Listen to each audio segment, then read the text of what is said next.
want to welcome everybody to our presentation. Gara qorannaa keenya guyyaa har'aatti baga nagaan dhuftanii jechuun jaalladha.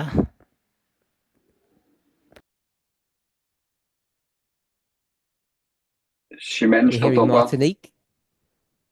T'as pas activé ton son, Chimène.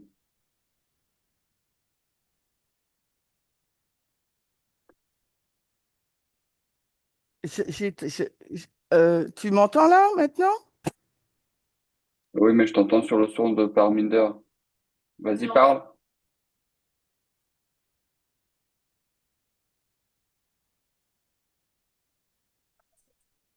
Ouais, là, c'est bon.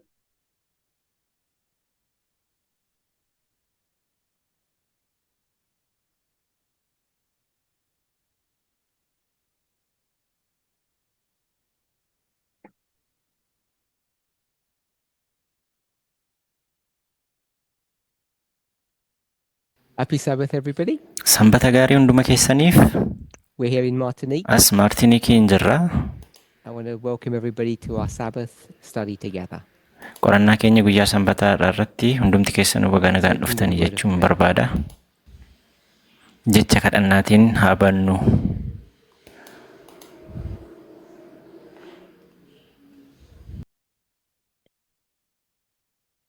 Holy God, we thank you Waaqa qulqulluu si galateeffannaa that you have done so much for us. waan baay'ee nuuf goote hundumaaf. The blessings that we receive, Eebbii nuti sirraa fudhanne we cannot number. lakkoofnee fixuu hin dandeenyu. But what we do know Garuu wanti nuti beeknu is that the work of our Lord and Saviour hojiin gooftaa keenya fayyisaa keenyaa changes us, nu jijjiireera. changes the world, Addunyaa kanas jijjiireera. and changes the course of history.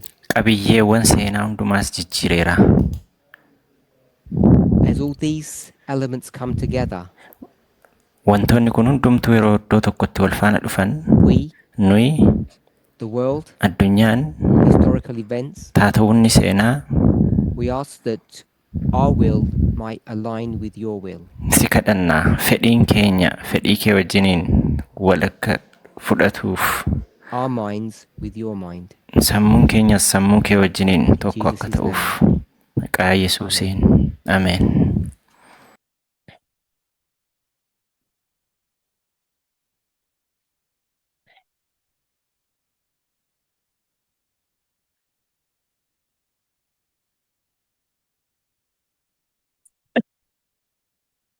I want to begin our study today Qo'annaa keenya har'aa kanan ittiin eegaluu barbaadu with the Spirit of Prophecy quote, waraabbii hafuura raajii which is taken from First Selected Messages, page Kan 344. tokkoffaa selected message fuula 344 keeyyata tokkoffaarraa fudhatameen eegaluun barbaada.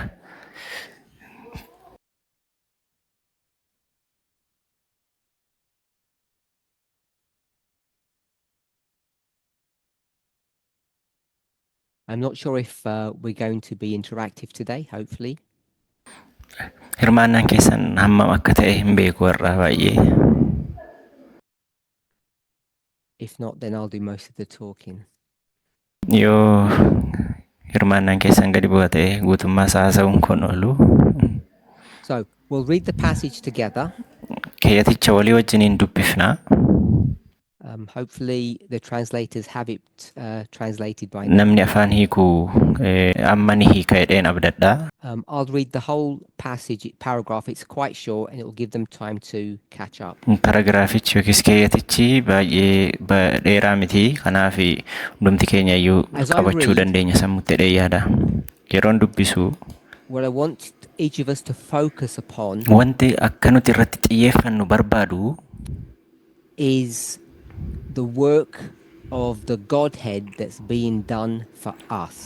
hojii sadan tokkummaa nuyiif kan hojjetame irratti akkasin xiyyeeffataniin barbaada. And maybe we haven't looked carefully or closely at the work that they do for us. xiyyeeffannaadhaan itti siqnee hojii sadan tokkummaan nuyiif dalaga sirriitti akka nuti ilaalluun barbaada. The reason why it's important to know the names Sababni inni barbaachisaa ta'eef immoo adda adda baafne hojii isaan fayyina keenyaaf dalagan adda baasne sababni nuti beekuun barbaachiseef ammoo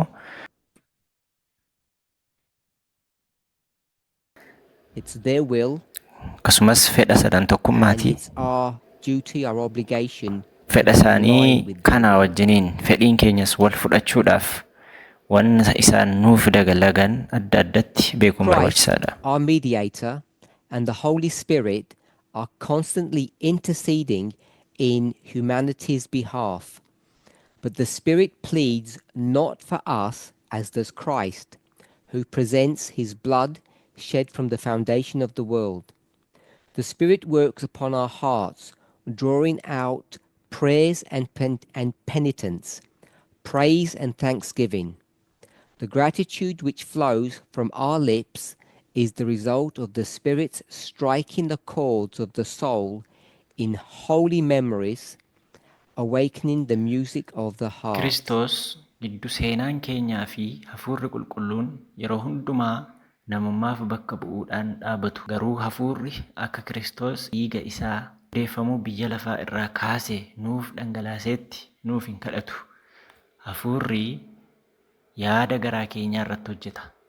Gara kadhannaaf gaabbiitti galateeffannaa fi galata baasuutti nu geessa. Galanni hidhii keenyarraa yaa'u bu'aa hafuurri yaadannoo qulqulluu keessatti kirrii lubbuu rukutee muuziqaa garaa dammaqsuu sanaati. As is usual when Akkuma kanaan dura considering the beeknu work of waa'ee Waaqayyoo yeroo God, ilaallu God, the plural, Waaqa isa cimdii yookiin pirulaar jennu the person who is often identified as either the father or the king qaama isa yeroo baay'ee akka abbaatti yookiis akka is mootiitti isa adda often baafamu in the kana background and is not discussed. yeroo baay'ee gara dudduubaarra dha jechuudha. Kan inni jiru person yeroo baay'ee hin ibsamu waa'eensaa. who sits Qaamni on sun the yookiis throne, namni suni inni teessoorra jiru suni for many people, is a mysterious being namoota baay'eedhaaf qaama icciitawaa because ta'edha that jechuudha. person hides themselves Sababiin isaayyuu behind qaamni sun namni sun what some of people might dhokseera. call glory or light or a cloud. Ulfina duuba yookiis ifa duuba yookiis immoo duumessa duuba of dhoksee akka qaamni kun hin mul'annetti fudhatu And jechuudha between the namoonni. three persons of the Godhead, Qaama sadan tokkummaa it's the keessaa other two that seem to come to the forefront qaamni lama fuulduratti dhufoodha yookiis hubatamoodha. in the salvation of human beings, Keessumattuu fayyina namaaf hojjechuu irratti. or what Adventists would call the great controversy. Adventistiin kan wal'aansoo guddicha jedhee waamu sana. I'm sure we all know Nan amanaa hundi keessanuu ni beektu when we read particularly the spirit of prophecy yeroo caaffata raajii dubbifnu that in the creation of humanity, uumama namaa keessatti one person of the Godhead is not really mentioned. qaama sadan tokkummaa keessaa qaamni tokko I assume we all maqaan know who dhaamne. that is. Nan amanaa kana ni beektu jedheen abdadha. The Holy Spirit. Hafuura qulqulluu. So in the creation of humanity, Uumama namaa the Holy keessatti Spirit hafuurri seems to qulqulluun be in the background, not dudduubarra akka mentioned. jiru yookiin immoo kan hin caqafamnedha. Maqaan dhahamne uumama namaa keessatti. But once the fall happens Garuu yeroo kufaatiin ta'een akkuma kufaatiin ta'een and a plan of recovery is implemented, fi karoorri fayyumsaa akkuma iddoo kaahameen then you see the Holy Spirit coming to the forefront. Sana booda ni agarraa hafuurri qulqulluun gara fuulduraatti dhufe. So that's the backdrop of this paragraph. Kun wanta keeyyanni kun armaan olii kun ibsudha. So it deals with Christ. Kan inni kaasu gaa Kiristoosiin kaasa. Guess we should say the Christ. And Kiristoosiin the Holy Spirit. fi hafuura qulqulluu. And what I want us to see Wanti akka isin ilaaltan ani barbaadu as we consider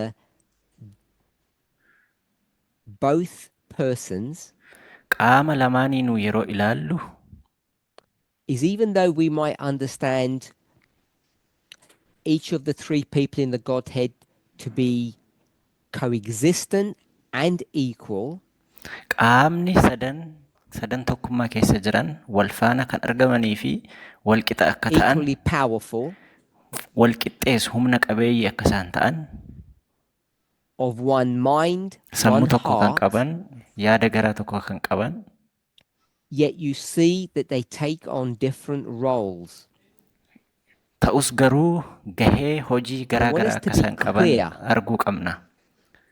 Sirriitti Not ifa only in ta'uu this qaba kun. study, Qo'annaa kana keessatti qofa miti. because we won't really be able to talk with each other. Yeroo wal faana haasofnus But as you leave the study and you meditate upon this passage, yeroo waa'ee mata duree kana ilaaltan qofaattis jechuu kooti we all need to be clear sirriitti ifa nuu ta'uu qaba. of the different roles that they have and the work that they do. Gahee hojii garaa garaa isaan qabanii fi hojiiwwan isaan hojjetan irratti ifaa nuu ta'uu qabaa jechuudha. Give me 1 second. My Sekendi electricity tokko is naaf not kenna. connected. Humni ibsaa koo maaliif itti naan Just qabanne? here. Unplug it. Asittiin taasisa? I know. Ta'eera? Beeka.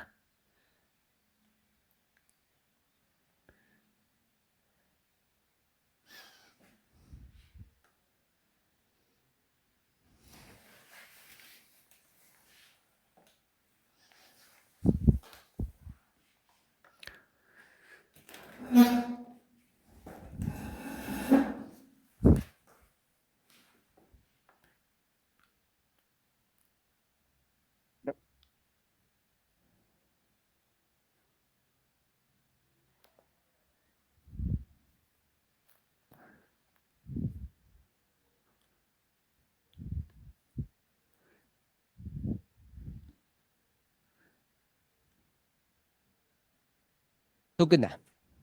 Yes. Amma ta'eera. Eeyyee. Apologize for that delay. Harkifannaa So nama we gateef have- dhiifama. Two persons of the Godhead. Qaama sadan tokkummaa keessaa I lama want qabna us to be amma. clear on the different roles that they have. Gahee isaan qaban gahee garaa garaa isaanii irratti ifa akka nuuf ta'uufan barbaada. Christ, our mediator, and the Holy Kiristoos Spirit gidduu are constantly seenaa keenya interceding in our behalf. hafuurri qulqulluunis Kiristoos itti fufeenyaan waa'ee keenyaaf ni hojjetu. So, can anybody tell me what intercede means? Giddu seenuu jechuun kun maali? Namni natti himu jira?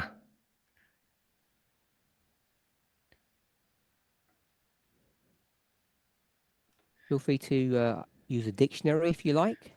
Dictionaries fayyadamuu dandeessu rakkoo hin qabu yoo barbaaddan. Intercede giddu Sorry, what was the word? seentummaa jechuun kun maalinni? Plead.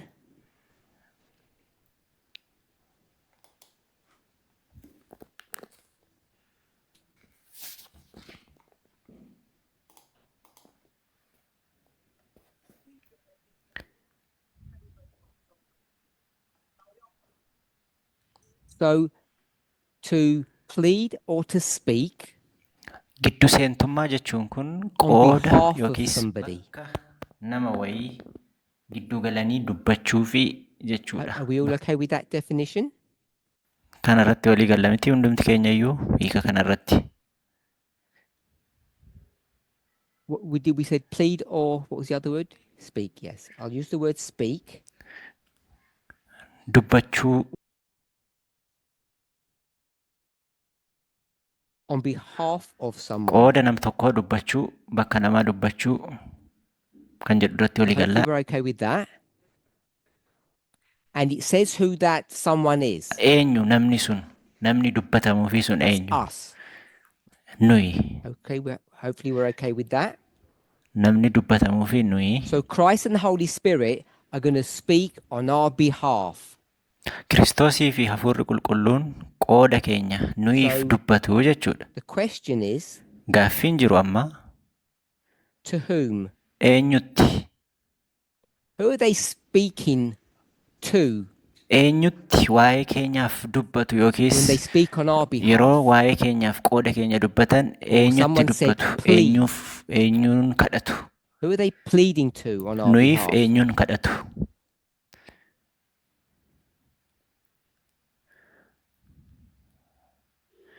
God. Waaqayyoon kadhatu. So I'm just going to use the word God. Jecha Waaqayyo jedhu fayyadama. So we have Waaqayyoon God, qabna. Christ, and the Holy Waaqa Spirit. qabna. Kiristoosiin qabna. Hafuura So Qulqulluu we all qabna. know that each one is Hundi God keenya iyyuu ni beekna. Hundi isaanii iyyuu Waaqa. in their own right.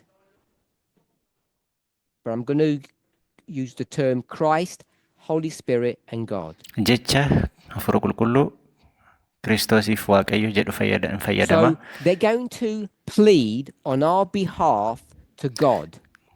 Waa'ee keenyaa Waaqayyo fuulduratti nuuf dubbatu, nu araarsu. Then it says, but the Spirit pleads not for us as does Christ. Hafuurri Qulqulluun ammoo akka Kiristoos nuuf kadhatutti nuuf hin kadhatu jedha. So this pleading Gidduu seenuun is kun different. addadha jechuudha. So Dubbachuufi we'll kan call jennu kun. Christ intercession 1 and the Holy Spirit intercession 2. Gidduu seentummaa Hafuura Qulqulluu kana gidduu seentummaa tokkoffaa kan Kiristoosiin ammoo gidduu seentummaa lammaffaa jennee So mi'aa they're fudhannu. both pleading to God, Lamaan isaaniiyyuu Waaqayyotti gidduu nuuf seenu. but their pleading is different. Wanti isaan nuuf dubbatan garuu garaagara. By the Otoo way, jennu it doesn't tell us in the passage who the person that they're pleading to is. keeyyaticha keessatti qaamni isaan itti nu araarsan hin caqafamne. Just want to make that clear. Sana isinii ibsuun barbaada. So we've made an assumption Gaa yaada lafa that keewwannaa it's God that they're pleading to, Waaqayyo jira kan isaan itti nu araarsanii. and I agree with that assumption, but I want to make it clear that it is an assumption. Yaadichatti waliin hangalaa garuu yaada sana akka nu ifu nan barbaada.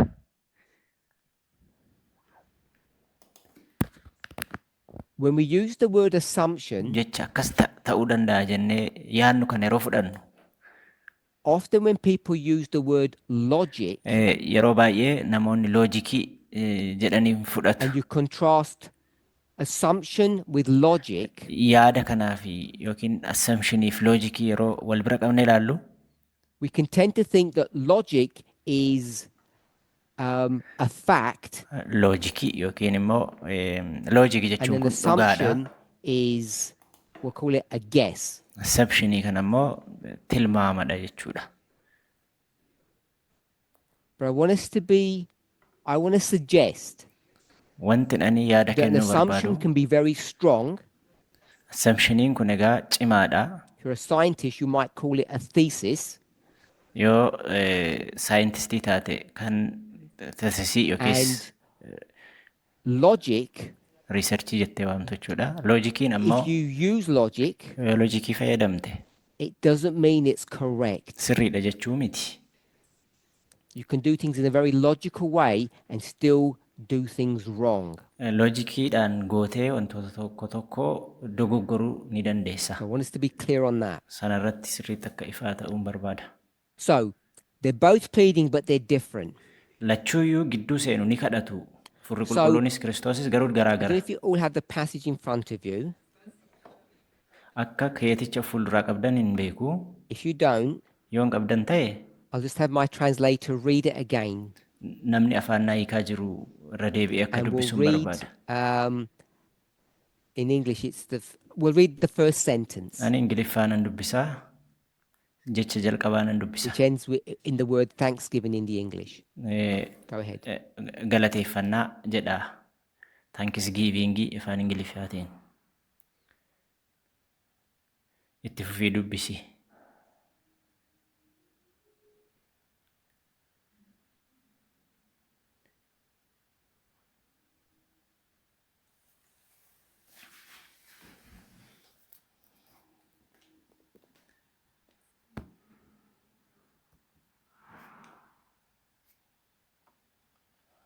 So it gives us some information about Christ's.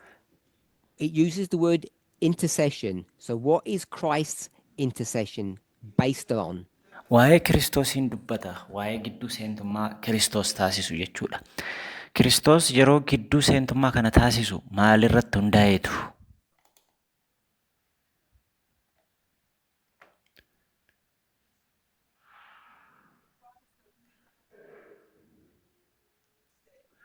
Okay, so the intercession of Christ is based upon blood.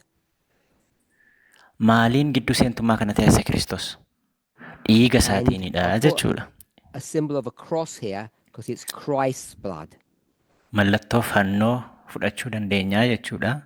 So that's the basis of Christ's intercession. Kiristoos kanaan jechuudha kan inni gidduu seentummaa nuuf hojjetu. And this blood Dhiigni kun ammoo has been shed. That means it's been poured out. kan inni dhangala'e, kan inni nuuf coobee. So Jesus bled. Yesuus kan inni dhiige. And it tells you when that bleeding begins. Dhiigni kun bu'uu kan hin eegale yoom akka ta'e keeyyanni sun sinitti hima.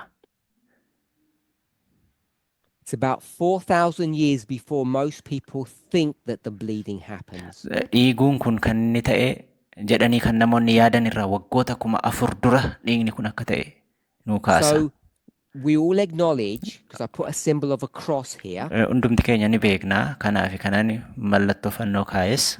that the bleeding happened 2,000 years ago in Jerusalem. Dhiiguun kun kan inni taasifame waggoota 2,000 dura Yerusaalem keessatti. Under the command of, we'll call it Caesar. Ajaja Qeesaar jalatti kan ta'e.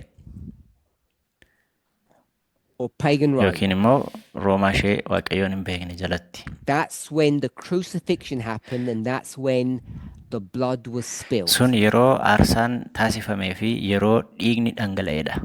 So if you were to read the story of the crucifixion, Waa'ee seenaa aarfamuu Kiristoos yeroo dubbiftan you would see that a Roman soldier pierces Jesus and blood flows out. loltuun Roomaa Kiristoos irratti miidhaa geessisuudhaan dhiigni Kiristoos keessaa lola'uusaa argitu.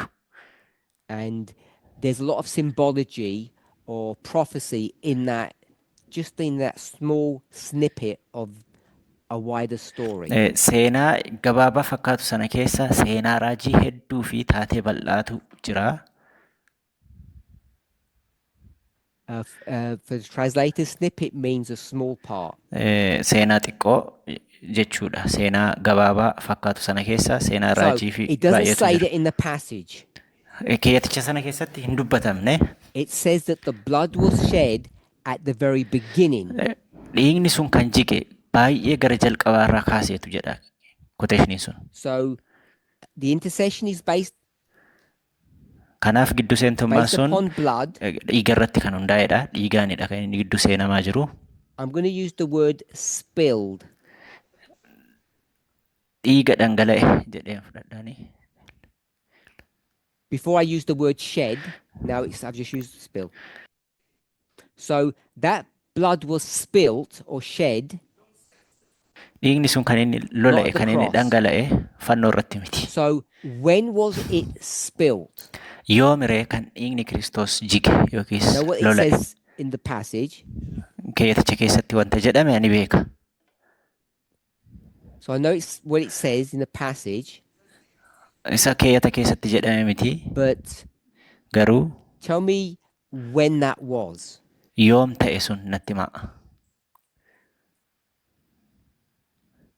What waymark would be put there? Karaa agarsiiftuu yookiis waymaarkii kam keenya achi? Here's the cross. Eessarraa ka'e? Fannoon iddoo kana jira. I've already said that was 2,000 years ago. Akkuma nama jedhee waggoota 2000 dura This is jechuudha fannoon today. sun kan inni ta'e. Har'aadha iddoon kuni. And I gave a number of 4,000. Waggaa 4000 isinii kenna. Okay, so Kanaafi someone has said it's sin. namni wayii kan inni jedhee iddoo yakki eegalee waggaa 4000 duubatti Anyone deebi'ee else have a thought? namni yaada qabu kan biraan jira. So as you're thinking, Akkasitti yaadda. the question I'm asking is, Gaaffii ani gaafadhe when was the blood spilt? yoomi kan dhiigni sun bu'e?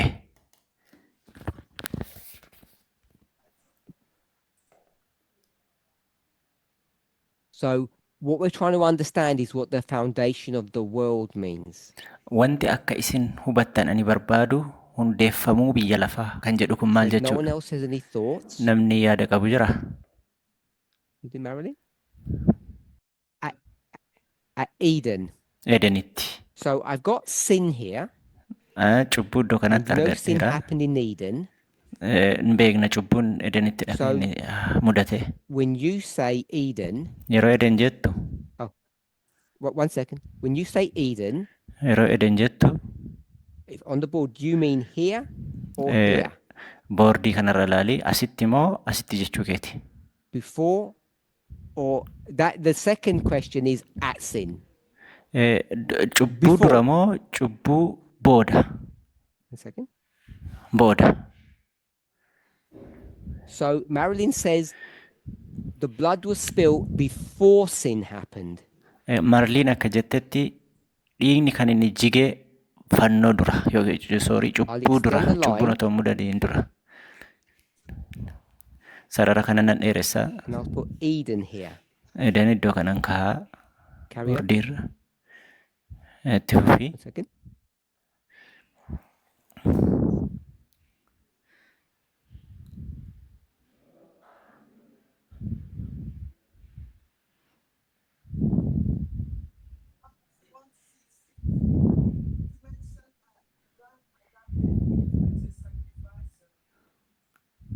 So Adam and Eve, Kanaafi Addaamii fi Hewwaan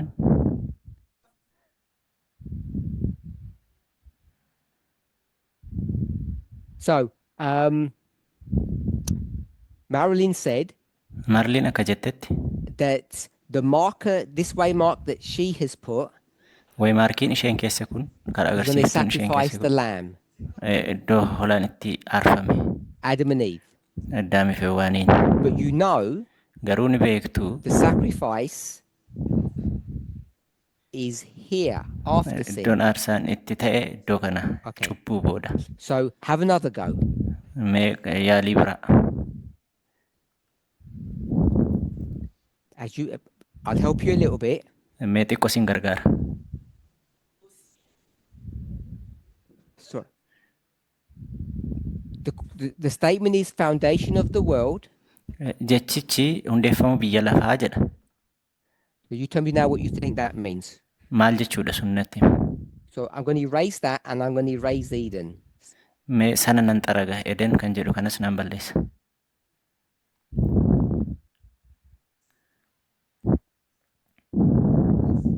Creation. Uumama. So that's on day 6. Guyyaa ja'affaa irratti jechuudha. Okay? That's when you think the blood was spilled. Sun egaa yeroo dhiigni jige jechuudha. Jettee yaadda jechuudha. Robert? Robert.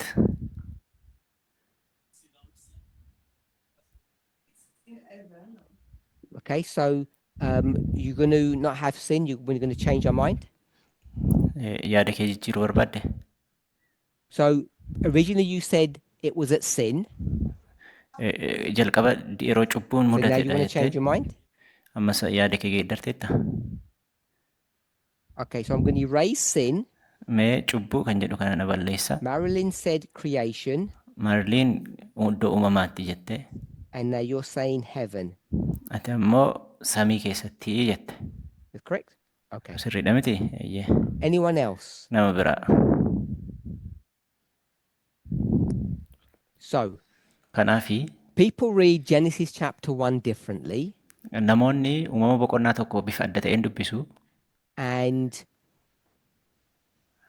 fi I'm assuming most of you baay'een keessanis akkasumatti dubbistu understand that there are 6 days of creation. waa'ee guyyoota uumamaa jahanii But ni hubattu dheena sometimes odadha. people are not sure Yeroo tokko tokko garuu namoonni hin amananii of what was happening before day number 1. guyyaa isa tokkoffaa dura maaltu akka ta'e hin beekanii namoonni. I call it day 0. Mee ani guyyaa 0 So jedheen obviously you waama. can't have day 0, Beekamaadha. Guyyaa 0 hin jiru. but we'll just call it that. Mee akkasaa jennu. And if you read Genesis 1, Uumama boqonnaa tokkoffaa yeroo dubbistu does the earth exist dacheen kun jirti. before day number 1? Guyyaa tokkoffaa dura dacheen kun jirti. Is the earth there before number 1? Guyyaa tokkoffaa dura lafti jirti. Well, Stephanie? Stephanie Stephanie. says yes. Stephaniin eeyyee jedhee Anybody say no? namni lakki hin jirtu jettan No. jirtu. Sarah says no. Saaraan lakki jette dacheen hin jirtu jette. And everyone else is saying yes. Warra hafan hundumtuu So we'll just do a jirti slight jedhan. detour and go to Genesis 1. Mee gara uumama boqonnaa tokkootti isin deemna.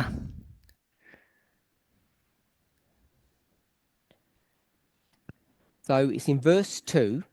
Lakkoofsa lamarra It says the earth akkas jedha lafti didn't have any, we'll call it any shape. boca hin qabdu jedha. It was empty Duwwaadha jedha. and there was darkness Dukkanadhas jedha. upon the face of, it calls it the deep. Fuula kan inni Or the gadi abyss. fagoo jedhu layyaa callabboo Or the jedha void. jechuudha. Boolla gadi fagoo jedha And jechuudha. it tells you what that deep specifically is. Waa gadi fagoo kan jedhu sun immoo addatti maal akka ta'e Sarah, isinitti hima. what do you think the deep is? Gadi fagoo layyaa callabboo gadi fagoo jechuun maal jechuudha Saara? I think it tells you in the verse. Eerticha keessatti si himeera. We'll go with Sarah. Saaraaf carraa kenneera.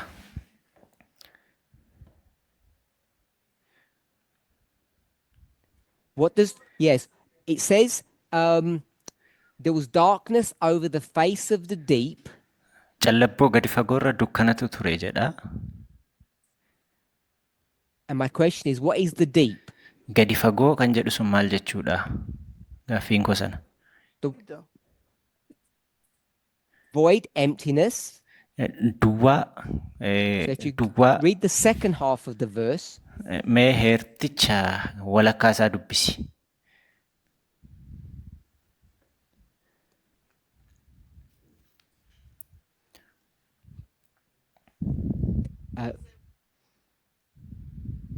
water. Bishaan. I'm suggesting that Akkana the ni deep yaadattu gadi fagoo kan jedhu suni is a reference to the water. bishaan jechuu ibsuu It's barbaadeeti. called a void. Duwwaa yookiin It's homaa called kan the hin qabne gadi fagoo It's water. bishaan So jechuudha. before day number 1, Guyyaa tokkoffaa fuuldura before there was any light, yeroo ifti tokko yoo hin turreetti there was this earth that was with water. lafti turteetti. Dacheen bishaaniin And then in uwwifamtuun verses turteetti. 3 and 4, Lakkoofsa 3 fi lakkoofsa 4 irratti that's when light is created. yeroo ifti uumame And that's day number 1. Sun guyyaa jalqabaa ture. Once you have the compartmentalization of night from day, that's number 1. Halkaniif guyyaan erga gargar fo'amee booda kun guyyaa jalqabaati jechuudha. But before that, Garuu sana dura there's only darkness, dukkana qofatu ture. and an earth exists, Dacheen kan isheen and it's just argamtu water. bishaan qofaan uwwifamteetu turte. Does that sound okay? Sun sirrii isinitti So fakkaataanti. in Kanaafi our passage that we're reading, paaseejii dubbifne irraa it uses the term jecha yookiin immoo termii foundation. hundeeffamuu biyya lafaatii kaasee kan jedhu hundeeffamuu kan jedhu fayyadama. Of the earth. Hundeeffamuu dachee jedhee fayyadama. Now we know that the word foundation means the very thing at the bottom. Hundee kan jennu kun beekna jalqaba yookiin immoo garagadii jalarraa ka'umsa waan tokko akka ta'e beekna. Everything's built upon. Sanarratti ijaarama waan hundumtuu. So in the imagery of Genesis 1, Egaa ilaalcha uumama boqonnaa tokkootiini the foundation of the earth hundeen biyya lafaa is its very beginning. baay'ee gara jalqabaa isa akka ta'etti nutti hima jechuudha. And that was before day number 1. Sun ammoo guyyaa isa tokkoffaa fuuldura akka ta'e barra jechuudha. So I would suggest Kanaaf kanan isin jedhe when the blood was spilt, kan dhiigni sun jige it was before day number 1. guyyaa isa tokkoffaa duradha So jechuudha. we might have different opinions. Mee tarii yaada garaa garaa qabaachuu dandeenya ta'a. And if we're going to say it was before day number 1, Yoo guyyaa isa tokkoffaa fuulduradha jenna ta'e that means before creation. sana jechuun uumama fuulduradha jechuudha. So the blood was spilt before creation. Kanaaf dhiigni sun kan inni cophe uumama duradha jechuudha. That means even the creation of the planet as we know it. Uumama pilaaneetii kanaa duraa jechuudha akkuma beeknu. So that spilt blood, Dhangala'uun dhiigaa sun as it says on our timeline, taayimlaayinii keenya irratti yookiis boordii keenya irratti akkuma barreessine must have happened in heaven. samii keessatti ta'uu qabaa So jechuudha. we need to understand that as poetic language. Akka nama ciitaa itti godhuutti adda baasuutti adda baafnee hubanne So- argina jechuudha. Someone spoke about creation. Namni wayii waa'ee uumamaa dubbatee So ture. it's not the literal creation in Genesis 2, Uumama lama keessa jiru but sana this miti kan inni spilling of the nutti himu. blood Dhangala'uun dhiigaa kun happens kan inni mudate kun inni in ta'e heaven samii keessatti when creation yeroo uumamni is discussed. waa'een uumamaa yeroo himamedha jechuudha. And we're all familiar with that story. Seenaa sana wajjiniin sirriitti beekna nuti seenaa sana. Two people of the Godhead go into a meeting, Sadan tokkummaa keessaa qaamni lama walgahii Have a taa'anii discussion. mari'atanii and they decide murteessanii everything that's going to be done. wanta fuulduratti raawwachuuf jedhan irratti murtee dabarsanii And they say, if Akkas something jedhan. happens that goes wrong, yoo waa ta'ee dogoggorri uumamee rakkoon mudate Jesus, the Christ, Yesuus Kiristoos will give his blood for humanity. namummaaf dhiiga isaa dabarsee Not just for kenna. humanity, Namummaa qofaaf miti for the whole universe. yuunivarsiitii hundumaaf. So Kanaaf the blood was spilled long before we sinned. otoo namni cubbutti hin kufiin bara hedduu dursa dhiigni Yesuus dhangala'ee If that's the jechuudha. case, Sun sababadha the jechuudha. blood was spilled before Lucifer Dhiigni sun kan inni dhangala'ee became Satan, Lucifer seexana before there was otoo hin war in da'in dura heaven. otoo samii keessatti lolli hin gaggeeffamin fuulduraa Hopefully we're all jechuudha. okay with that. Sana irratti hundi keenya walii gallee abdadha.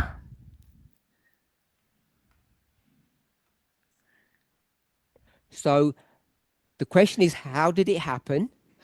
Gaaffiin jiru egaa akkamittiin immoo ta'e kan And jedhudha. I said it's poetic language Egaa akkan isiniin jedhetti akka nama icciita Which hubatuutti hubanne jechuudha.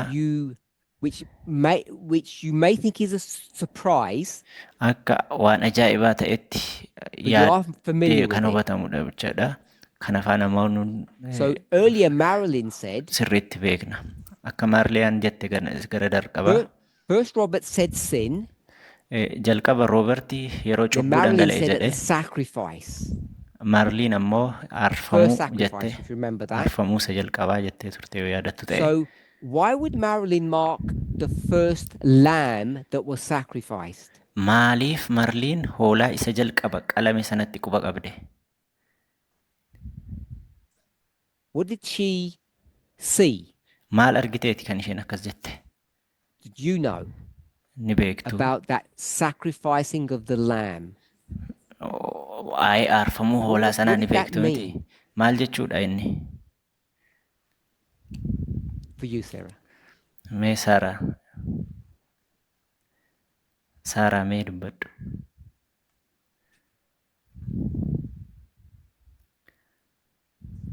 Le sacrifice. Cela rappelle le sacrifice de Christ qui va à venir.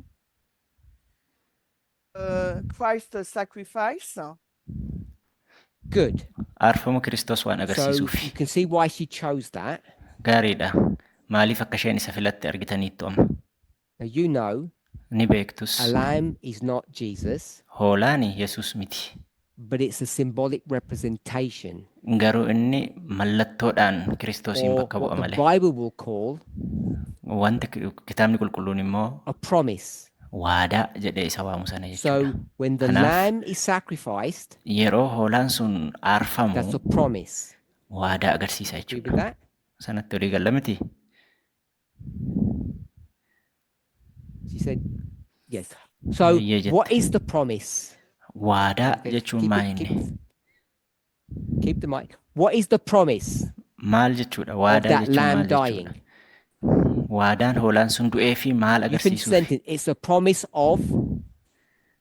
Waadaa Oui, de sauver l'humanité. Ah, pardon. Save humanity. Let's do it. A proper comparison. The lamb spilling its blood mee wal bira qabnee ilaallu hoolaan sun dhiiga isaa dhangalaasee is a promise sun ammoo That- waadaa maal agarsiisudha? Va venir en fait, se sacrifier sous la croix du calvaire.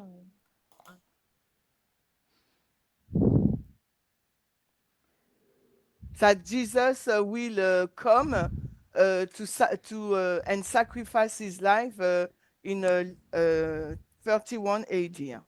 good. Yesus 31ffaa AD irratti dhufee san The fannifamuu sacrifice of the agarsiisudha lamb jechuudha. Aarfamuun hoolaa sun is a promise waadaadha. that 4,000 years later Jesus will do the real thing. Waggaa 4,000 booda ammoo qabatamaatti waadaa sana gochaan agarsiisa jechuudha Kiristoos. Walii galla miti?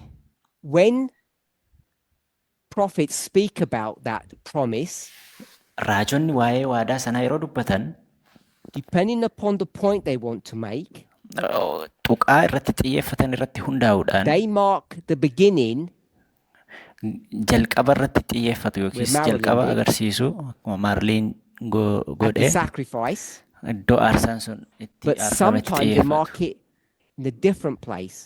Yeroo tokko tokko immoo iddoo biraatti quba qabsiisu. The promise. Iddoo waadaan galame sanaatti quba And you qabu. can mark the promise when Jesus gave his word. Waadaa kan jennu sana immoo yeroo Kiristoos jecha isaa kenne geessina jechuudha. To God, Waaqayyotti yeroo inni jecha isaa kenne akka waadaa yeroo gale that if jechuudha. something went wrong, Yoo dogoggorri wayii uumame Jesus would come as a human and spill his blood. Yesuus bakka namaa bu'ee dhiiga isaa dhangalaasa kan jedhu waadaa galame. They decided Sana murteessanii that if things went wrong, yoo tarii uumama kana keessatti dogoggorri uumame it'd be a bad idea yaada for gadhee ta'uu Jesus to danda'a. come at the beginning. Yesuus gara jalqabaatti dhufuun isaa in Eden. Eden keessatti jechuudha.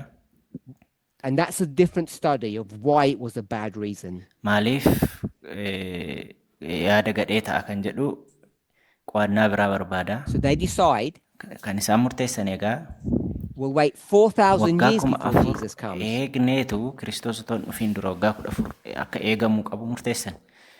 We're all humans Nun namoonni and we live in the present har'a irra jiraachaa jirra namoonni kun and we don't jechuudha. have much faith Amantii baay'ee hin qabnu. in things we can't see and touch. Wantoota arginuu fi wantoota xuxuqnu irratti iyyuu amantii baay'ee So hin to qabnu. keep the promise alive Waadaa sana akka inni jiraatu that was made in taasisuuf heaven, waadaa samii keessatti galame sana jechuudha. the Godhead Tokkummaan sadan came up with a tokkummaan plan. karoora baasanii And the plan is what Marilyn said.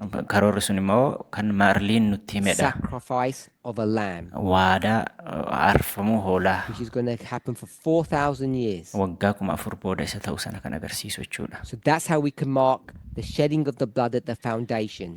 Sun akkamitti akka hundeeffamuu biyya lafaa irratti akka dhiigni Kiristoos In agarsiisa. heaven. Samii keessatti jechuudha. Hopefully we're okay with that. Sanatti ni walii galladheen abdadda.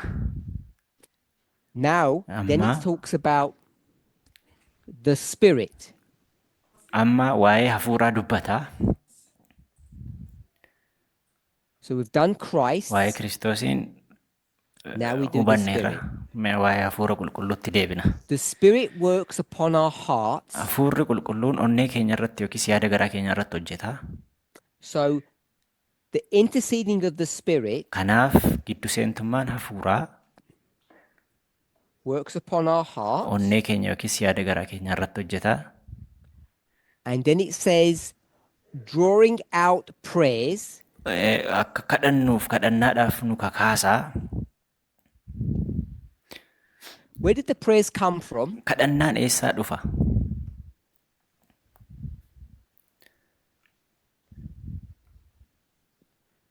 Hopefully it's not a trick. It wasn't meant as a trick question. Isin shawwaduuf gaaffiin isin gaafadhe miti. Where did the prayers come from? Eessaa dhufa kadhannaan? Kadhannaan eessaa burqa?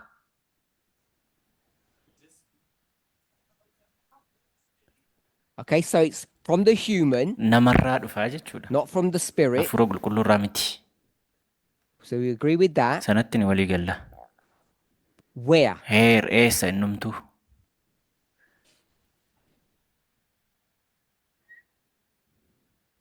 Here? Asii. In the heart. Yaada garaa keessaa, onnee keessaa. Good. Gaariidha. It says the spirit works upon the heart. Hafuurri qulqulluun It onnee actually irratti says in the hojjeta. passage, the answer's there. Paasejicha yookiis immoo keeyyaticha keessattidha kan inni jedhu. Deebiin achi jira. Drawing out, which means to pull, Nu dhiiba jechuudha. Gara kadhannaatti nu geessa jechuudha. Hafuurri to qulqulluun. extract. Akka nuti kadhannuuf jechuudha. The Holy Spirit is going to extract prayer. Hafuurri qulqulluun nu keessaa kadhanni akka From the bahu heart. taasisa jechuudha. Yaada garaa keenya keessaa, The onnee keenya keessa. grammatical structure of the sentence demands that. Caaseffamuma hima sanaatu kana nutti hima. Even in French, yes? Afaan Faransaay irras yoo ilaaltan Okay. sirriidha So miti? the Eeyyee. prayers come from the heart Yaada garaarraa dhufaa jechuudha kadhannaan. and something else comes from the heart. Kan biraanis kan yaada garaa keessaa bahuu jira. Penitence.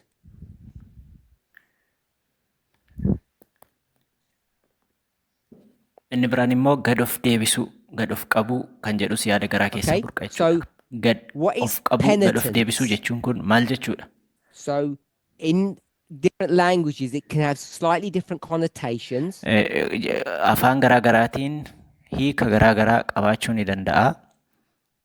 I'm going to call it sorry.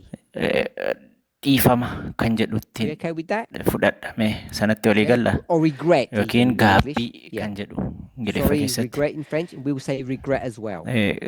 Gaabbuu kan jedhu mee fayyadamna. So in the heart, Yaada garaa keessatti yookiis onnee keessatti the Holy Spirit's going to pull out prayer and it's going to pull out sorrow. kadhannii fi dhiifama kan jedhu yookiis qalbii jijjiirannaan akka onnee keenya keessaa burqu taasisaa jechuudha Hafuurri Qulqulluun. It's also going to pull out praise. And it says thanksgiving. Akkasumas galateeffannaa fi We'll say thank you. galateeffannaan illee yaada garaa keenya keessaa akka burqu taasisa. Gratitude which flows from our lips. Arraba keenyarraa yookiis hidhii keenyarraa So now it speaks about our mouth. galateeffannaan akka bahu kan taasisu. So the prayer, the sorrow, the praise, the thank you galateeffannaan galata dhiyeessuun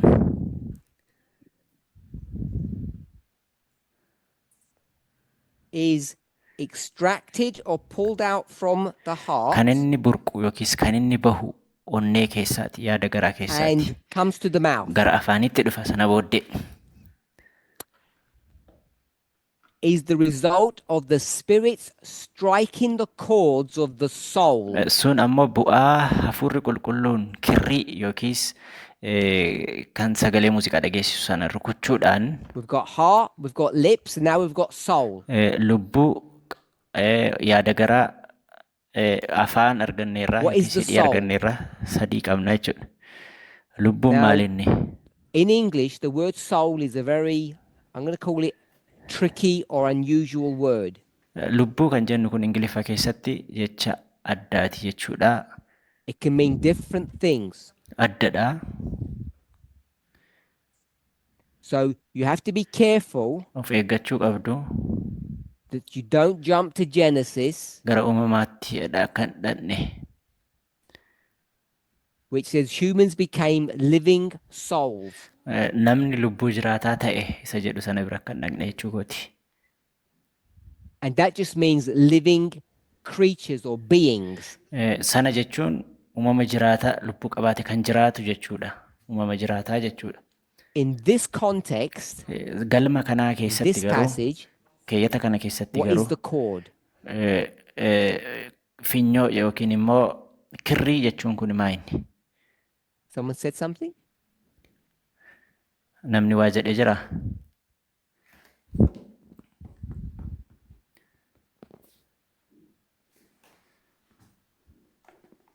Sonia, you saying something?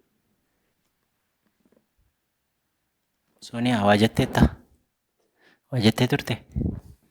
Je pensais que c'était le sang, mais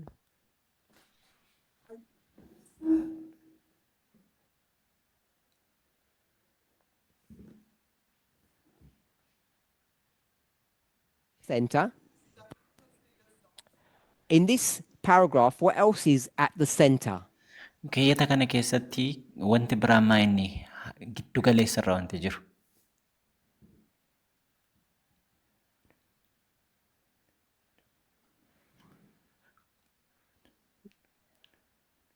Who's going to say something? Les souvenirs, non, c'est pas... Namni waa jechuu barbaade jira? Repeat. Okay, Redevi. souvenir. Memories. Memories yookiin Where are yaada, memories held? yaadannoo. Eessa yaadi kun eessa jira? Eessatti argama?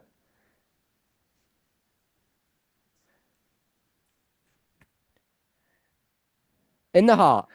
Yaada garaa keessa yookiis onnee keessa. So chord Kirriin is, so not chord. I didn't know why I shouldn't have wrote chord. It should be soul. koordii otoo hin taane yookiis finyoo otoo hin taane lubbuu kan jedhu kuni Yeah.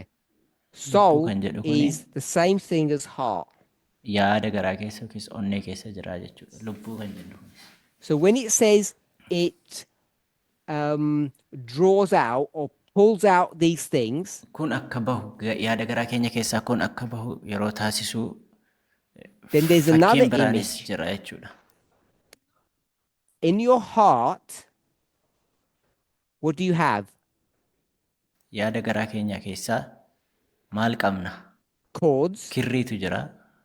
So it's a stringed instrument. Kan muuziqaaf ta'u meeshaatu jira jechuudha onnee keenya keessaa.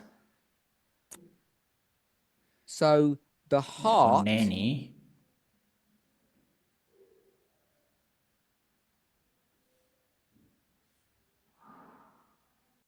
It's like a guitar. akka gitaaraatii jechuudha. And the Holy Spirit Fi hafuurri qulqulluun ammoo is going to do what? maal godha gitaara sana?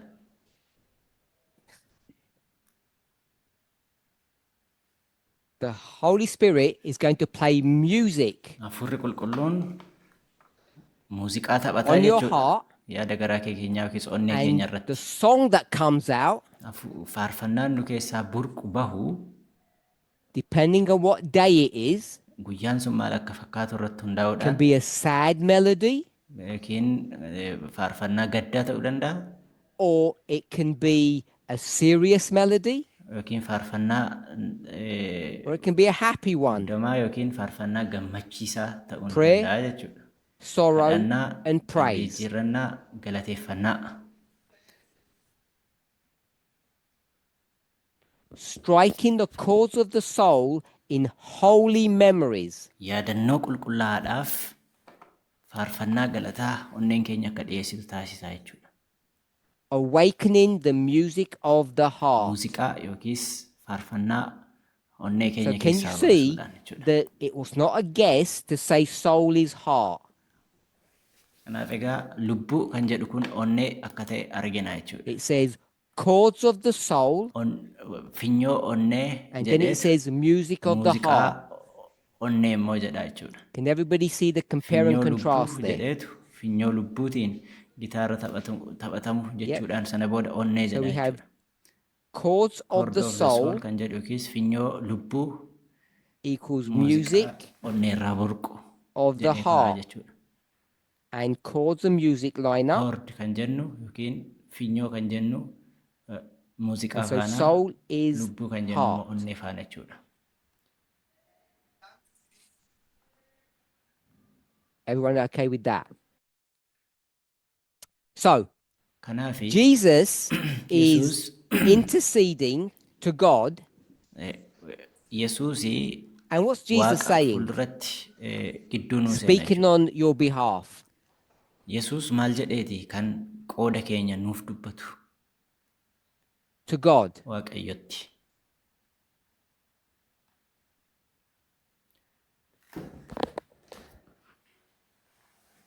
What's Jesus saying to God? Yesuus maal jedhee nu dubbata Waaqayyo fuulduratti? Robert? Robert. Jésus dit à Dieu que nous pouvons être sauvés. En fait, il nous défend devant Dieu. So he defend us to God. He's going to defend us Nuu falma. Waaqayyo fuulduratti in front of God. bakka keenya bu'eetu nu dubbata. Marilyn? Maarliina ta'oo maal jetta? Il dit à Dieu, j'ai versé mon sang pour eux. He said to God, he shed his blood for them. Waaqayyotti ani dhiiga koo isaaniif jedheen dhangalaase jedhee dubbata. Anybody else want to say anything else? Namni biraan waan biraa jedhu jira. So we said to whom, and everybody agreed it was God. Eenyutti kan jedhu gaafa sila kaafne Waaqayyotti kan jedhu So irratti walii let me galle paraphrase what Robert and Marilyn said. waan Roobertiif Maarliin jedhan irra deebi'ee mee nan ibsa. And tell me if I've paraphrased it correctly. Yaada keessan sirriitti yoon irra deebi'ee ibsee irra ta'e isin immoo natti himtu booddee. God Waaqayyo looks at you si ilaaleetu and isn't very happy, hin gadda si ilaalee hin gammadu maybe gammanne angry, hin aare jechuudha sitti upset, abdii sitti kutatee and says, now ka'ee akkasan godhaedha I'm going to kill you. nan si ajjeesa jedha. And Jesus says, Yesuus immoo please don't do that, maaloo akkas hin godhin angry God, yaa Waaqa aaree nanaa because I spilled my blood for them. ani dhiiga koo isaaniif kan ani dhangalaase. Is that a fair paraphrase of what you said? Wanta isin jettanii isin ibseera yaadni koo ani amma kaase kun. They both said yes. Lamaan isaaniiyyuu eeyyee jedhani. Okay. Ta'a. So I don't didn't try to trick you. Sin qoruun barbaadu amma. Hopefully we can say this nowadays. Kana jenneerraa jedheen So- waan abdadhaa. What they both agreed to Wanti lamaan isaaniiyyuu itti walii galan, and I'm sure many people agree with what you said. wanti isin jettan kanatti namni hundumtuu walii galadheenis amanaa. So there's an agreement Walii galteetu jira.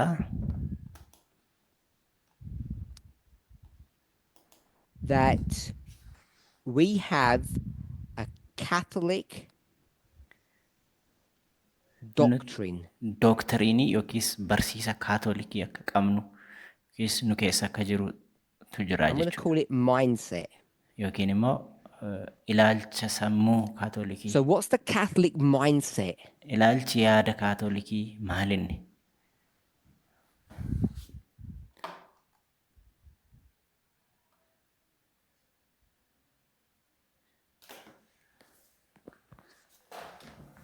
Voilà. C'est le fait de penser que Dieu est méchant. To think that God is angry. Is mean. We'll say Oh. angry. Waaqayyo isa aaru jedhaniitu Good. amanu. So we're going to call this the angry God Waaqa theology. aaru yookiin barsiisa waaqayyo isa aaruu. So if we use that title, Yoo mata duree sana the fayyadamne angry God theology, theology yookiin barumsa So waaqa Sarah- aaruu. must have some understanding of the Catholic faith. Saaraan hubannaa kaatolikii muraasa ni qabdeedha. At least she and I sees it that way. Inni beekteedheen ishee not- amana. I'm not criticizing their religion or their belief. Amantii isaanii gadi I'm looking xiqqeessaa hin at jiran. this objectively, Dhimmaafan ilaalaa jira malee. hopefully. Akkasittiin So hubadhaa. the angry God theology. Barumsi waaqa aaru kana So if I have to ask you now yoon amma isin gaafadhe a different question, gaaffii adda biraa, that person we call God, namni nuti waaqa jennee waamnu not sun Jesus, or the Yesuus Holy miti Spirit, yookiin immoo Hafuura Qulqulluu miti. is that person Qaamni sun yookiis Angry namni at sun you. qaamni waaqaa inni sadaffaan sun waaqa kan jenne sun sinitti Have aaraa. you seen those emojis where the head blows off and there's steam coming out? Fakkiiwwan garaagaraa isa aaruu isaa ibsuuf kaafaman garaagaraa arguu dandeessu.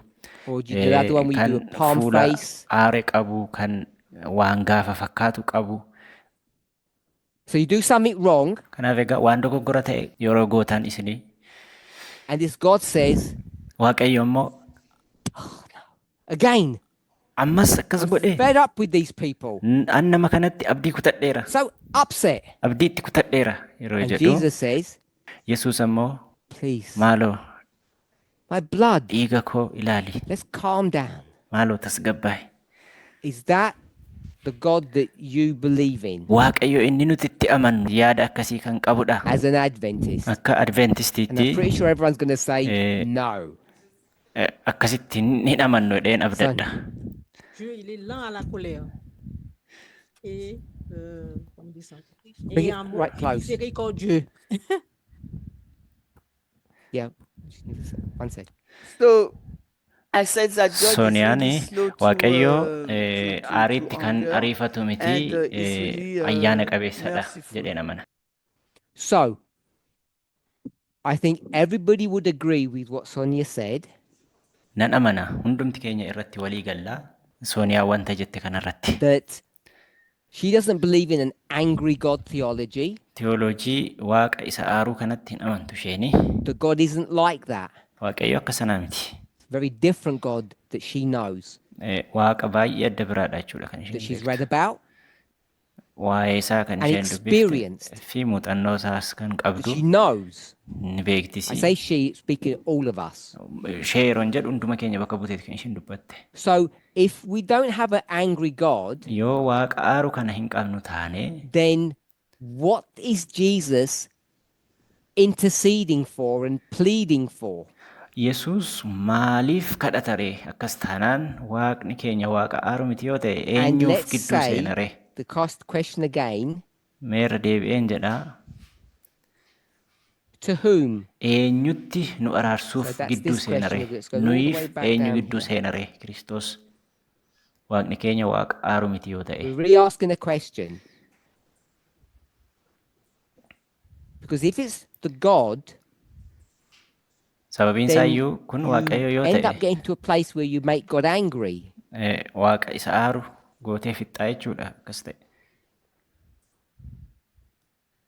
Because God Sababiin isaayyuu can waaqayyo see ni arga as much as Jesus akkuma can. Yesuus arguu jechuudha. So why does Jesus need to persuade God? Maaliif ree kan Yesuus waaqa Because see, it doesn't make gidduu sense seenuu gaafate? if God's not angry with you. Waaqayyo hin aaru taanaan eenyu gidduu Robert. seena ree Kiristoos? D'après le So, texte, en fait, finalement, Robert, toute l'action de Jésus, c'est pour nous. Based upon the passage, Okay. all Jesus' action is for us. keeyaticha irratti hundaa'uudhaan Nous n'avons pas gochi Yesuus conscience godhu de la hundumtuu valeur que nuyiifidha. Dieu met en nous. We do not realize our value for Christ. Gatii keenya Kiristoos Je veux duratti que nuti nous hin beeknu. puissions le comprendre afin que, au-dedans de nous-mêmes, nous puissions le louer. So God wants us to know Him, that we can praise Him deep in our heart. Waaqayyo ammoo akka nuti isa Avons été beeknu créés à barbaada. l'image de Onnee Dieu. keenya isa gadi fagoodhaan isa barree akka isa galateeffannu barbaada.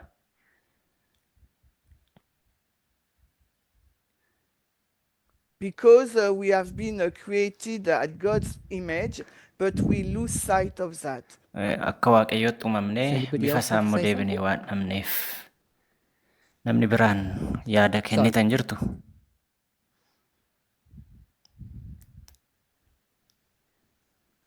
Nous pouvons dire aussi que Dieu connaît nos faiblesses par rapport au péché. Et So we can say that God knows our weakness regarding the sin problem. Nuyi ni beeknaa Waaqayyoo sababni yookiin immoo Dieu, rakkoon par son amour, cubbuutti akka gallu nu taasisu dadhabinni keenya maal akka Jésus, ta'e ni tout du moins, beekaa. par son amour, intercède du côté du Père pour nous. Waaqayyo sababa jaalala Waaqayyoo fi So Kiristoos God, gidduu nuuf seena because jechuudha. of God's love, Christ intercede for us. Tell me what interceding means. Gidduu seentummaan kun maali natti himaa? Intercéder, c'est pour nous, selon ce que nous pensons, c'est que Jésus va toujours demander à Dieu de tenir compte de cette faiblesse que nous avons. So Jesus will always ask God to take into consideration our weakness. Dadhabina keenya Why akka can't xiyyeeffannaadhaan God Waaqayyo work that ilaaluu godha out Kiristoos. themselves? Akkas taanaan Waaqayyo ofuma isaa maaliif hin argine dadhabina keenya? C'est pas que Dieu ne le comprend pas, Dieu le comprend. It is not that God cannot understand it, He understands it. Waaqayyo hin Then hubatu jechuu why does miti. Jesus need Inni ni to hubata. plead to God on your behalf? Akkas taanaan Kiristoos maaliif Waaqayyotti dhimma keessan gidduu seenuun barbaachisere?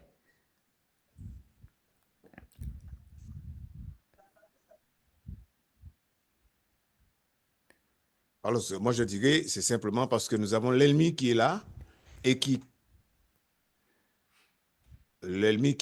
continue constamment à nous harceler. Négatif. It's because the enemy is there Sababiin isaa iyyuu pushing diinni us keenya with itti fufeenyaan nu miidhuu waan bad barbaaduuf thoughts. Yes, with bad thoughts. So, oh, Kanaaf Dieu mee est notre itti fufi. avocat. Donc, il est là pour nous. Donc, nous venons à lui pour lui demander nos requêtes. Et de là, il le fait véhiculer vers Dieu. Voilà. So I will say that Jesus is our defender, our lawyer, and is present our request to God. Kanaafi Yesuus So- yookiin Waaqayyo Okay, go lolaa ahead. keenyadha. Abbaa seeraa keenyadha. Waa'ee Donc, keenya à cause du Waaqayyo péché, duratti notre nuuf nature dhiyeessa. a changé. Et donc, comme notre nature a changé, on a besoin d'un représentant, d'un intercesseur qui présente la nature acceptable devant Dieu. So I will say because of sin, our nature has changed. So we need somebody who will Sababa cubbuuf uumamni keenya in waan our gadi behalf bu'eef that waan we can, jijjiirameef that he can Kiristoos present gidduu seenuun isaanii our, barbaachise jechuudha. the Uumamni keenya Waaqayyo correct duratti fudhatama akka nature qabaatuuf. that God will accept. So, Sonia mentioned an interesting word a minute ago. Sooniyaan jecha bayeessa tokko lafa nuu keessatti jechuudha amma And if we picked up on it, sana ni fudhannaa. lawyer. Abbaa seeraa yookiin So- I want to suggest wanti that ani the yaada kennu question was, barbaadu to whom is the intercession gaaffiin jiru happening eenyuu fi kan or Kiristoos targeted? gidduu seenu eenyutti gidduu nuuf seena nuyiif eenyu gidduu seena Kiristoos kan jedhudha jechuudha. As we Kan saw irratti a xiyyeeffate. lamb, which is an animal, Akka hoolaa argineen yookiis bineelda hoolaa akka arginu can be personified or turned into a person. nama goonee hoolaa sana bakka namaa We can do buusnee that, can't we? akka namaatti fayyadamna. Yeah. The whom is not God. Whom yookiis immoo qaamni itti nu araarsan yookiis gidduu Jesus and nuuf the Holy seenan sun Spirit are Waaqayyo not miti. interceding for Hafuurri God. qulqulluu fi Yesuus Waaqayyotti miti kan isaan gidduu nuuf seenan. If you go down that path, Gara paartii sanaatti yoo deemtanii the only place it will take you garri inni itti sin geessu jechuudha. Karaa sanarra yoo is to deemtan the angry God gara theology, theology yookiis barumsa isa waaqa aaruutti sin geessa which is jechuudha. a Catholic theological position or Sun viewpoint. ammoo ilaalcha barsiisa kaatolikiiti jechuudha. Akkatti kaatolikiin waaqayyoon ilaaltudha jechuudha sun ammoo. Nuyi I can say we. nuyi Adventist. jedha Adventistiin jedha. Say the whom Eenyuun gidduu seena yookiis immoo eenyutti kan is jedhu the kana law. seeratti kan jedhu amannaa jechuudha. It's the Inni law seeradha. that is being Kan petitioned. gidduu nuyiif seera gidduudha jechuudha kan The Kiristoos seenu. intercession is being targeted to Giddu the seentummaan sun law. kan inni irratti xiyyeeffate seera irrattidha jechuudha. That's the object of the petition. It's not God. Waaqayyotti miti jechuudha. Kaayyoon giddu seentummaa sana.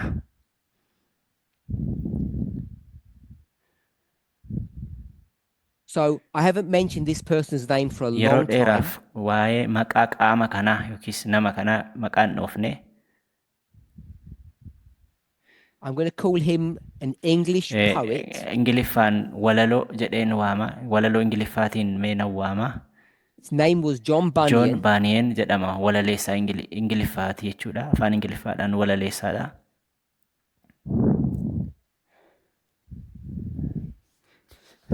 And he wrote a book, a story, Kitaaba yookiin seenaa barreesseera. and it was called Pilgrim's Progress. Progreesii yookiis suuta guddina warra What he Pilgrim did was jedhee barreesseera turn jechuudha. everything into people. Waan hundumaa gara namootaatti jijjiiree barreesse.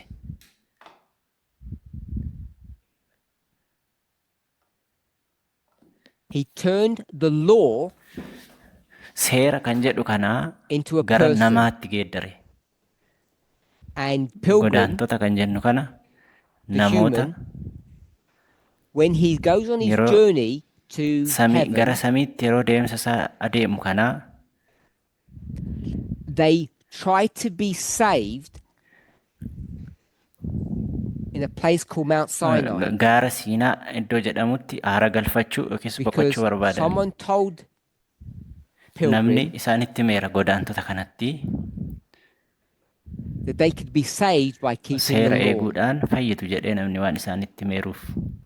And then what Wanti happens mudate is ammoo this person comes and starts attacking pilgrim namni dhufeeti yookiis namni kun dhufeetu godaantota kana rukutuutti ka'e yookiis miidhuu ka'e and tries to isaan kill him. ajjeesuuf ka'e jechuudha. And he doesn't understand what he's Maaltu done wrong. rakkoon maaltu akka mudate hin hubanne isaan. And then this other person Namni comes biraanis dhufee who stops the killer, nama isaan ajjeesu kana kan the dhaabu person immoo who's killing dhufe the killer. namni dhufe kun ajjeesaa sana The ajjeese. person who wants to kill him is the law. Namni isa ajjeese suni seera. The person who wants to save him is Qaamni isa oolche sana immoo Jesus. suni ammoo Yesuusidha. so that book's about 400 years Kitaabni old, kun waggaa 400 ol fixeera. and this English author knew Barreessaan kitaaba kanaa kan inni bareeru that the gidduu intercession seentummaan kuni is to the seerattidha law, malee not to God. waaqayyotti miti. Now there is another story that we can tell. Ammas seenaa biraan jira kan isinitti himu. We're going to use Sonia's imagery of a lawyer. Sooniyaan akka jettetti abbaa seeraa jettee turte. We have three things. Wantoota sadii qabna. We have a lawyer, Abukaatoo qabna, we have the law, seera qabna, and we have the judge. murtii warra dabarsanis qabna. Who's Abbaa the lawyer? murtii. Abukaatoo Jesus. Who's the judge? Yesuusii. Eenyu abbaa Call murtii? it God. Waaqayyo jenna. And Jesus is now going to plead with the law. Kanaaf Yesuus egaa nuyiif seera gidduu seenuufi jechuudha. The reason why we tend to think that Jesus is pleading to God Sababni nuti Yesuus nuuf waaqayyo gidduu seena jennee amannuufi is because God is the one that's going to make the decision. waaqayyo abbaa murtii akka ta'etti waa The yaannuufi. thing that everybody is subservient to Wanti namni is hundumtuu a slave hubachuu to. qabu yookiin immoo wanta namni hundumtuu garba ta'eefiiru Who is a slave to the law? eenyu garbi story. seera yookiis seeratti garba kan ta'eeru seenaa kana keessatti eenyu? We're not in this story. Seenaa kana keessatti. Jesus is a Yesuus slave to the law and Yesuus garba seeraatii fi yookiin hojjetaa seeraatii yookiin seeraaf kan hojjetu God. jechuudha. Fi waaqayyo jechuudha. God is a slave to the law. Waaqayyos seeraaf bitamaadha Can you jechuudha. imagine going to court Kana yaaddanii beektu gara seeraa and the judge deemtanii says, abbaan murtii akkas yeroo isin I'll jedhu just make it up today. har'a siin olan kaasa. I'll make up what's right and wrong now. Wanta dogoggoraa fi sirrii ta'ee olan qaba. Who would accept that? Eenyu sana kan fudhatu? No one. Namni tokkoyyuu hin fudhatu. The judge Abbaan seeraa, abbaan murtii has to obey the law, seeraaf abboomamuu qaba. which means God is a slave to the law. Akkas jechuun waaqayyo seeraaf bitamaadha jechuudha. So I want to suggest Kanaaf egaa wanti nani jedhu that this passage that we've read keeyyanni kun kan nuti dubbisne is that Jesus Yesuusii is interceding to the law, seeratti gidduu nuu seena jechuudha. and it's built upon a model Moodelii kanarratti kan inni ijaarameeru that the law seerri becomes a person. nama ta'e That's the parable. sun fakkeenyadha. It's personified, Namoomfame, nameessame like jechuudha. it's got feelings. Sun immoo miira Emotions. waaqayyooti yookiin miira And if the qabaate law says seerri kan ni you jedhu have to do right waan sirrii gochuu qabda, and you can't do wrong, dogoggora gochuu hin qabdu. we call wrong what? Dogoggorra maal jennee waamna? What do we call wrong? Dogoggorri maal jedhama? Sin. Cubbuu jedhama. And what's the wages of sin? Gatiin cubbuu kanaa immoo maali? Death. Du'a jechuudha.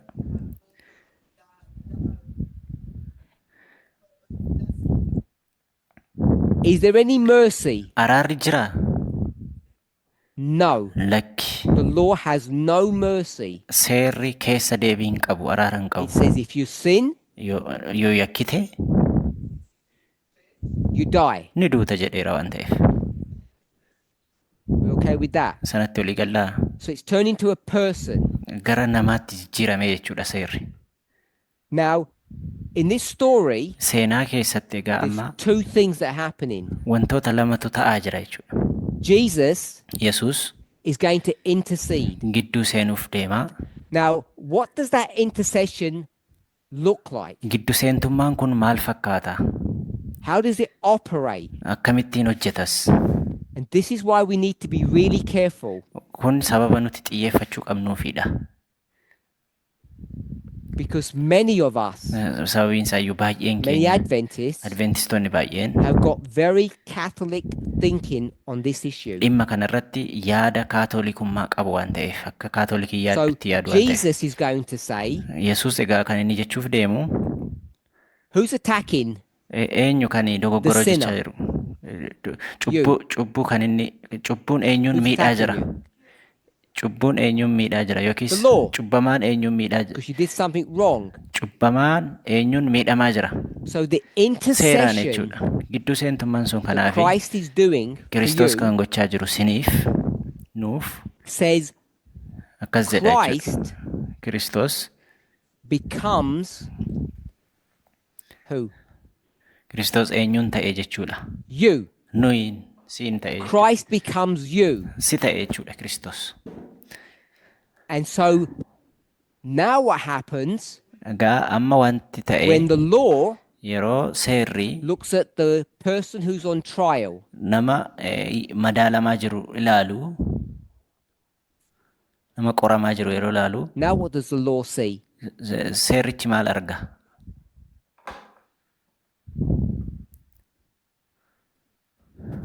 When you look at Jesus, Yeroo Yesuusiin ilaalu you see no crime, yakka tokkoyyuu irratti hin agartu. innocence. Qulqulluudha mudaan qabu. So in order for Jesus to have the right to take your place, Yesuus egaa bakka keessan fudhachuudhaaf mirga yoo argate Jesus has to pay your price. gatii kee sii kaffaluu qaba jechuudha Yesuus. His death Du'i for isaa your death. du'a keeti. We're okay with that? Kanatti olii galla miti. Holy Spirit, what's the Holy Spirit doing then? Hafuura qulqulluun immoo maal godha sana booda?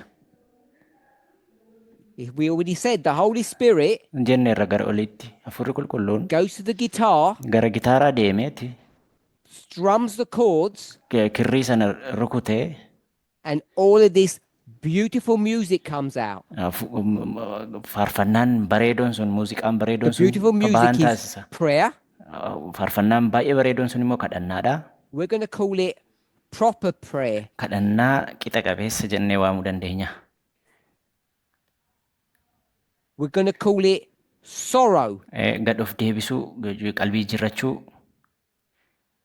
praise, galata himuu, and thank you. galatoomi jechuu, galateeffannaa baruu That's jechuudha. the song that the harp plays. Sun faarfannaa onneen taphatudha jechuudha.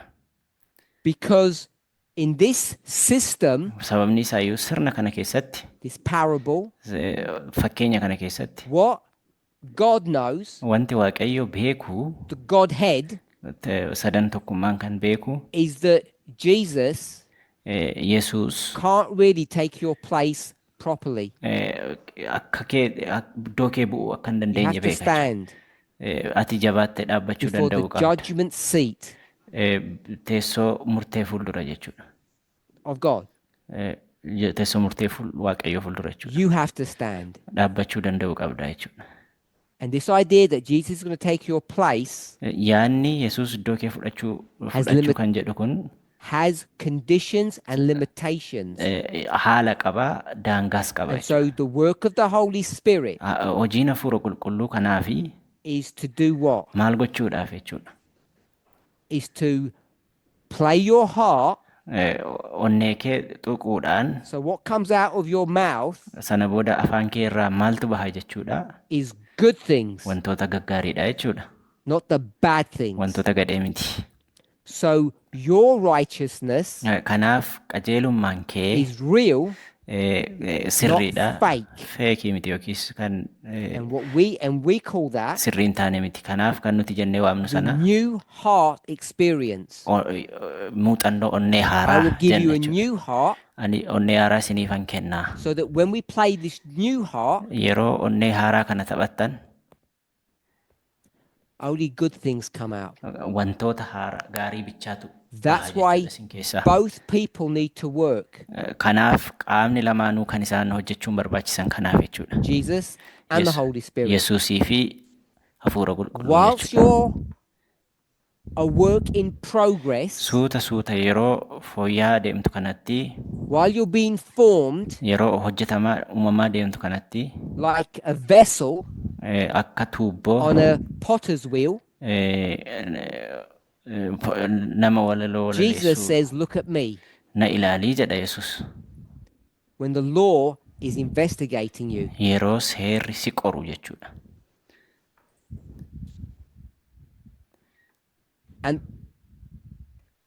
And the Holy Spirit Hafuurri qulqulluun ammoo is saying to you, akkasiin jechuudhaan you need to change, jijjiiramuu qabda. new heart. Onnee haaraa qabaachuu qabda. So Sanaafi the reason why this is significant wanti kun barbaachisaa wanti ta'uufi is that we ammoo need to move away irraa fagaannee deemuu qabna. from the angry God theology. Barsiisa waaqa isa aaruu So I kanarraa said fagaannee deemuu qabna. that was Catholic. Sun egaa barumsa kaatolikiiti isiniin But it's jedhe. not just Catholic, Kaatolikii qofas miti. because the sanctuary system Sirna mana sagadaati malee. it wasn't designed this way, Akka kanaatti hin caaseffamne. but it ends up Garuu akkas ta'ee dhumni isaa teaching waa'ee maalii barsiisuu ta'ee dhume jechuudha. What? Dhumni isaa that God sirni mana sagadaa maal barsiisuu is ta'e jechuudha. Waaqayyo angry. waaqa aaruudha kan jedhu barsiise jechuudha. That's what ends up producing. Kana oomisha jechuudha. Sirni gets mana corrupted. qulqullummaa kun xuraa'ummaa alee And so jechuudha. Jesus is going to come, Kanaaf egaa Yesuus dhufuu qaba. going to sweep away Sana hunda that system xaragee that is now balleessuu qaba. corrupted, Sirna amma xuraa'e kana xaragee balleessuu qaba. because everybody thinks God is angry. Sababni isaa yoo namni hundumtuu waaqayyo ni So aara jedhee you yaada better waan pay your ta'eef tithes. kurnoo kee yeroodhaan dhiyeessuu qabda. You better offer your lamb, Hoolaa kee sirriitti aarsaa gochuu qabda. even if it's expensive. Qaalii yoo ta'e illee bittee dhiyeessuu qabda. If Yoo you gootu ta'e don't, God will be angry with you. waaqayyo sitti aara. So Jesus sweeps all of this away, Yesuus kan inni dhufe kana hunda iddoodhaa kaasuufi. and that brings Sun immoo us kan inni itti nu fidu to Hebrews chapter Ibroota boqonnaa 8. 8tti nu geessa.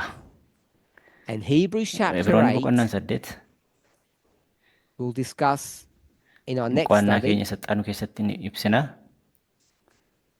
whenever that is, Maaliyyuu haa ta'u inni because Hebrews chapter 8 sababni isaa Ibroonni boqonnaan 8ffaan is connected to the question gaaffii inni faana wal qabatu I received last torban week darbe keessa gaaffii ani fudhadhee ture of waa'ee diet. gaaffii nyaataa ture.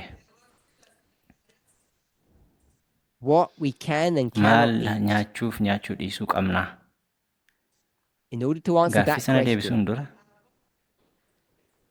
need to understand Hebrews Ibroo 8. boqonnaa 8 Ibroota boqonnaa 8ffaa hubachuu barbaachisaadha. In order to understand Hebrews Boqonnaa 8, 8ffaa hin hubannu yoo ta'e need to understand the work of Jesus and the Holy hojiin Spirit. waaqayyoo fi hojiin hafuura qulqulluu maal akka ta'e hubanna.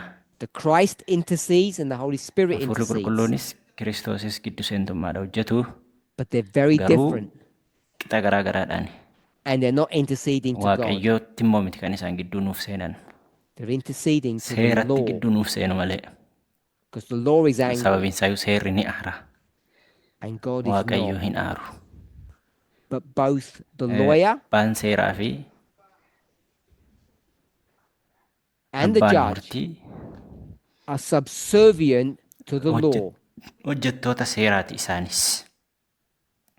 Let's Hin pray. kadhanna.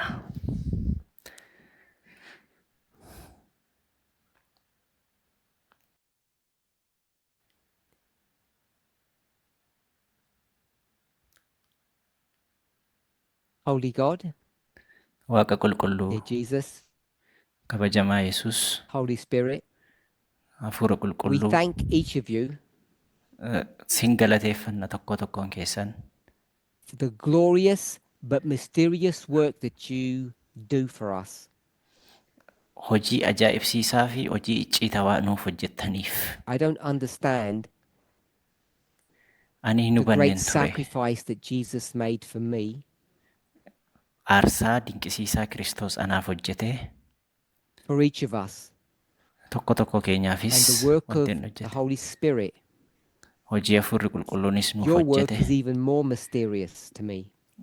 Hojiin kee anaaf How you dinqisiisaaf can dhokataadha change ammayyuu. my corrupt heart Akkamitti jijjiirte onnee koo isa xuraa'aa and kana become something that makes beautiful sounds. kan sagalee miidhagaa baasu akka ta'u akkamitti taasifte. I speak for all who are bowed before you, Warra si fuulduratti jilbeeffatan hundumaafis nan dubbadha. that you both would intercede Hunduma against the keenyaaf gidduu law, akka seentuuf, seeraaf nuyi gidduu towards akka the nuuf law, seentuuf, gara so that we seeraatti might nuuf akka be darbituuf, saved. nus akka oollu akka taanuuf. Thank you that all three of you Sin galateeffannaa are sadan willing to keessaniyyuu sacrifice on our behalf, nuuf aarsaa waan nuuf taataniif and that you live and govern nutis seeraaf by bitamne following isaafis akka rules. jiraannuuf, seera hordofne akka jiraannuuf, And even though sometimes I don't like it, yeroo tokko tokko wanta hin jaalanne being wanta a nutti hin tolleef slave illee to the law, gabrummaa seeraa I jala want to galuullee kan trust nuti hin barbaanne you, garuu sin amanaa you three, sadan keessan iyyuu that the plan that you created is a good plan. karoorri isin nuuf baaftan karoora Plan sirriidha, filled with hope, karoora gaariidha, karoora abdiidhaan guutame, with thanksgiving, karoora galataan guutame, even though at sometimes it's filled with sorrow too. yeroo tokko tokko darbee ammoo gaddaan kan guutame Thank you illees. for all that you do for us, Sana hundumaa waan nuuf gootaniif sin galateeffannaa. and as you have instructed us, Akkuma nu barsiiftan ammoo pray in the name of Jesus, maqaa Yesuusiin sin through the Holy kadhadhaa. Spirit. Karaa Hafuura qulqulluu. Amen. Ameen.